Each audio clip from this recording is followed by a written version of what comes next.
iniintindi yung wala ka eh. As long as napapayapa ka dahil alam mo nandyan ang Panginoon. Andyan ang forever God natin. The beginning and the end. May hawak ng lahat ng bagay. May ari ng lahat ng bagay. Kanino mo hihingin yung kailangan mo? Eh di dun sa may-ari. Amen? Sabi ko nga po sa atin, ilang beses na, kahit pa sabihin nagtatrabaho ka, may pera ka, kaya mo nabibili yung gusto mo. O tama, dahil yun sa sweldo mo. Pero bakit ka nakapagtrabaho? Dahil yun sa lakas mo. Bakit ka malakas? Dahil yun sa buhay na binigay sa iyo ng Diyos. Paano kung mahina ka na? Paano kung wala ka ng buhay? May pagmamalaki mo pa ba yan? Hindi na. Amen. Kaya mga kapatid, kung meron po tayong mga unfinished matter this year, sasabihin ng iba, sayang, tapos na yung taon, hindi ko man lang na, alam mo yun, hindi ko natapos yung dapat kong gawin. May mga ganyan, di ba? Sayang, tapos na yung taon, hindi ko man lang na kumpleto yung dapat kong kumpletuhin. Sayang, matatapos na yung taon. Alam nyo, hindi mo sayang. Bakit? Magpatuloy ka. Habang hindi pa dumarating ang Diyos, di magpatuloy ka. Kung ano man yung hindi mo natapos, na balak mong tapusin noong 2023, kung ano man yung pinlano mo, na hindi natuloy-tuloy noong 2023, eto.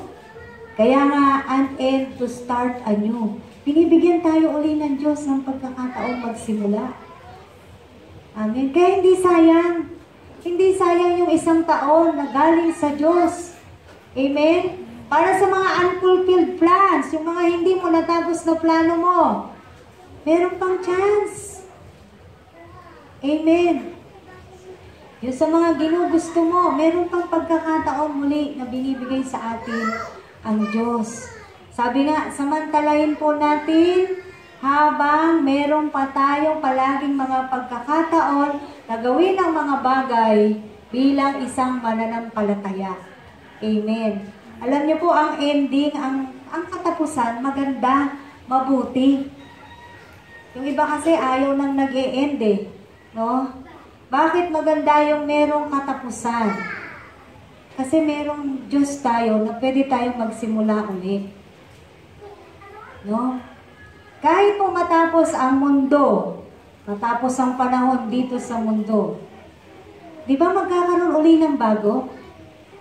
Tama po ba?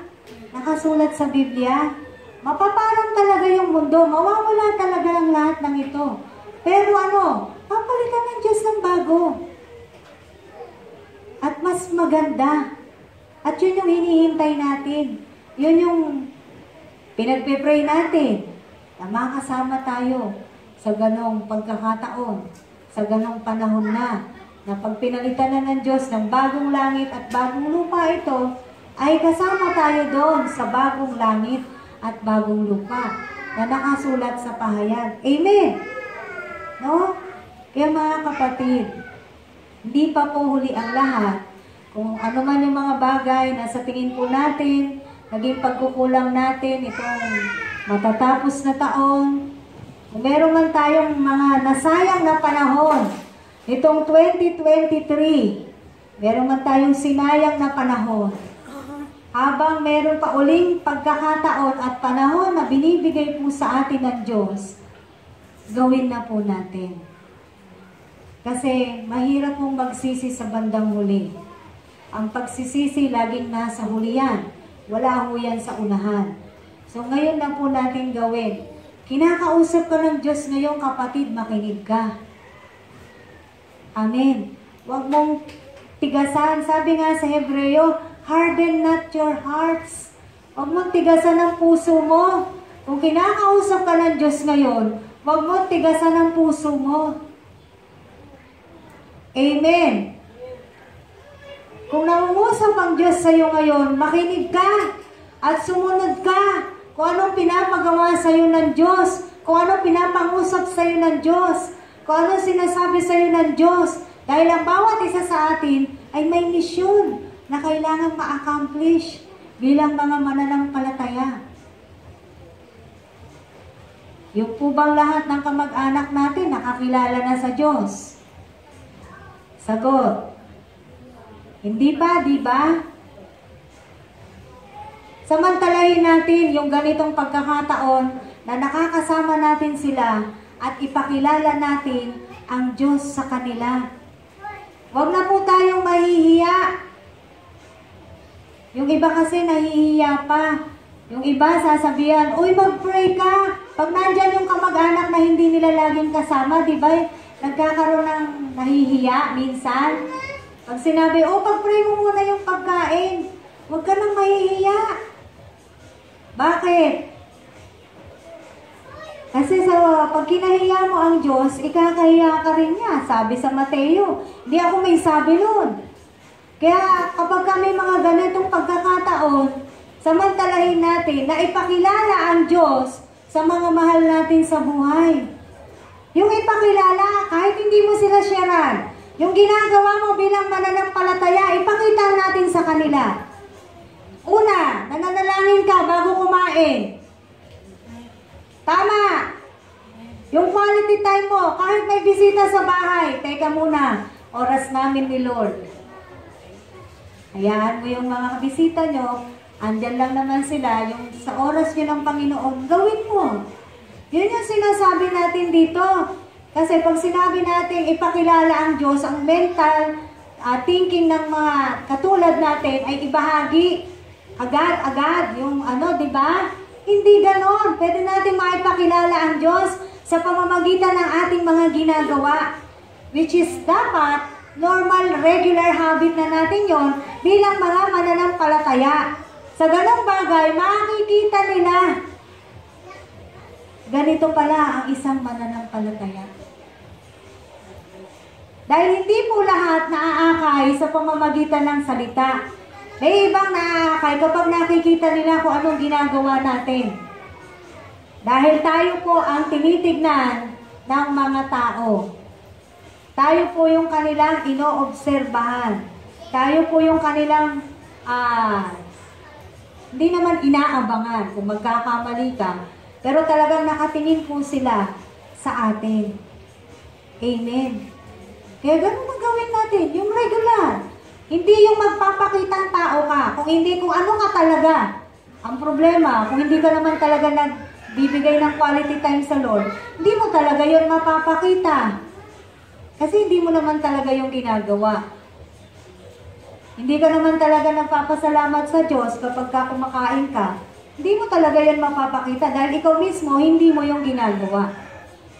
Yung pagsasama-sama ninyo bilang pamilya, mananalangin kayo o mamaya, alas 12, bagong taon, napakasaya at napakaganda. Kung buo kayong pamilya, marami kayo sa tahanan, manalangin po tayo kasama ng ating mga mahal sa buhay.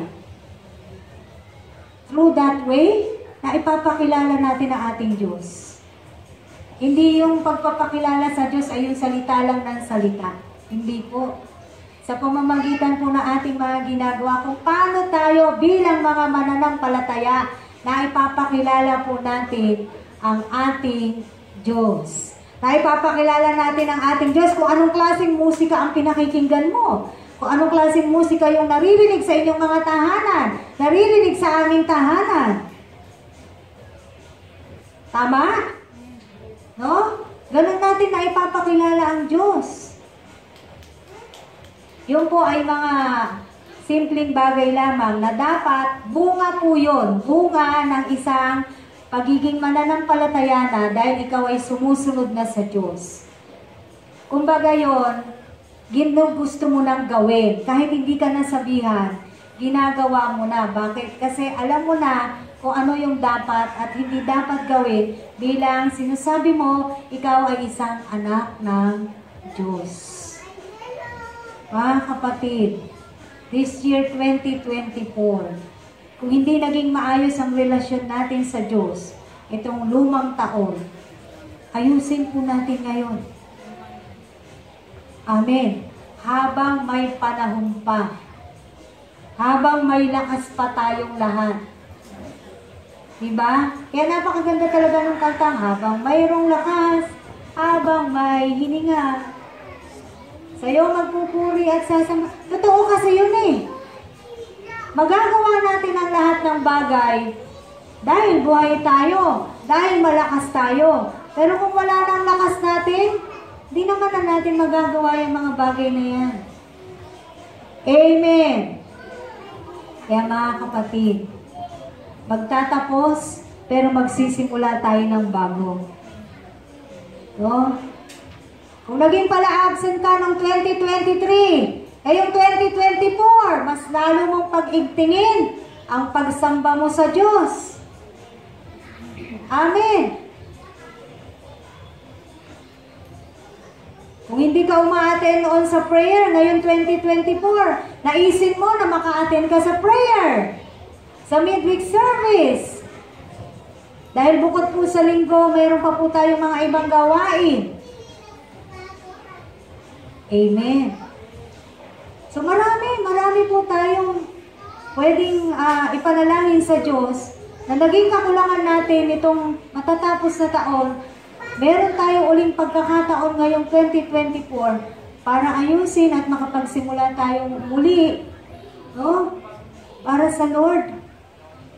No, gagawin natin to dahil mahal natin ang Diyos. Gagawin natin to dahil gusto ng puso mo na makasunod sa Diyos. Amen, mga kapatid. Dalangin ko po, meron po kayong natutunan sa umaga na to kung paanong hindi po pangit ang nagkakaroon ng ending. No? Kailangan talaga may matatapos para makapagsimula ng bago. Tayo po'y manalangin. Hallelujah. Pray na po tayo. Panginoon, maraming salamat po sa mga salita na ipinagkaloob mo. Salamat sa iyong kabutihan. Marami po kaming flaws nitong matatapos na 2023, Lord. Marami.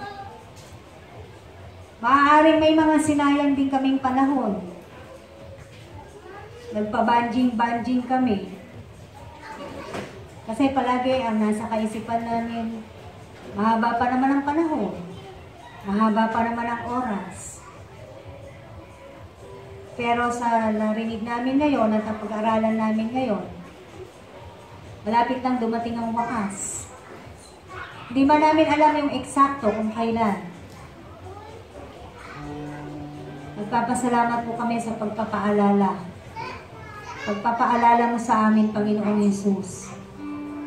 Sa mga ganitong pagkakataon, kung saan ang mga taon, daming kaabalahan.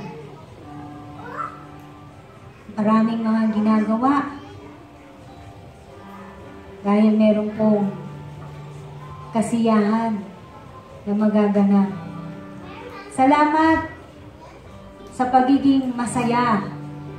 Salamat sa ipagdiriwang na bagong taon mamaya, pamilya. Maraming salamat, O Diyos, na nakasama namin ang aming mga pamilya. Pero ang mas dalangin namin, na makasama namin sila sa pagpupuri at pagsamba sa iyo. Lord, use us, Lord, as a vessel. Use us as a channel of blessings to others. Na sa pamamagitan ng buhay po namin, merong taong lalapit sa iyo. Merong taong mababago. Gamitin mo ang bawat isa sa amin, Panginoon. Hindi po kami perpekto. Pero sa tulong mo, God, sa tulong mo, sa gabay mo, magagawa namin ang mga bagay-bagay. Habang patuloy kaming nakaugnay sa iyo, Panginoong Yesus, huwag lang kaming aalis sa pagkakaugnay namin sa iyo. Mas lalo naming pag-igtingin ang relasyon na meron kami sa iyo, Panginoon. Dalangin namin, O Diyos, mas lalo kaming maging malapit sa iyo this 2024, Panginoon.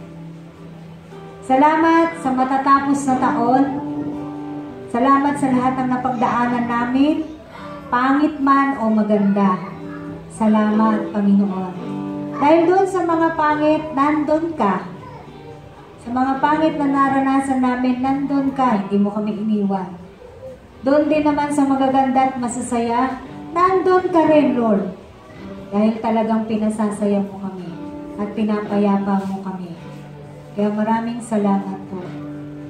Hindi ka nagkukulang, hindi ka nagpapabaya. Kaya God, nawa, ang dalangin ng bawat isa sa amin sa oras na to. Ano man yung mga pagkukulang namin, O Diyos. We ask for your forgiveness. We continue to repent, Lord God. Change our heart. Change our mind. Marami mang alalahanin ang mga kaisipan po namin, Lord God. Makapag-focus po kami sa iyo, God. Kaya salamat po, Panginoong Yesus, sa araw na to. Nawa ang bawat isa ay magamit mo, hindi lang sa mga mahal namin sa buhay, kundi sa mga taong nakapaligid sa amin, sa mga taong nakakasalamuha po namin, Panginoon. Gamitin mo po kami, God, lalo na itong darating na bagong taon. Salamat po, Panginoon, kung aming dalangin sa iyo sa pangalan ng Panginoong Yesus. Amen.